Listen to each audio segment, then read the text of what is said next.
Navoiy viloyati hokimligi mahalla obodonchiligi haqida surat tayyorlashda sun'iy intellektdan foydalandi. Before, after.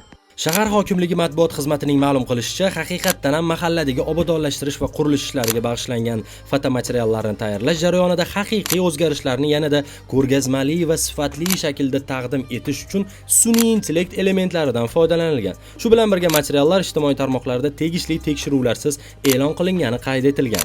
Esinglardami, sun'iy intellekt hali odamlarni ishsiz qoldiradi degan katta qo'rquv bor edi. Menimcha hammasi boshlandi. Ushbu holat va jamoatchilikda yuzaga kelgan asosli e'tirozlar uchun fuqarolarimiz va ijtimoiy tarmoq foydalanuvchilaridan uzr so'raymiz deyiladi xabarda. Oxirgi payt hokimliklar tomonidan uyma-uy yurib tozalikka jiddiy rioya qilish reydlari amalga oshirildi. Menda bitta g'oya bor. Aynan mana shu reydlarni ham sun'iy intellekt orqali qilsa bo'lmasmikin? Nima deysizlar? Yana bilmadim. Fikrlaringizni izohlarda yozib qoldiring, sahifaga obuna bo'ling. Arxitekturada sun'iy intellekt haqida gaplashamiz.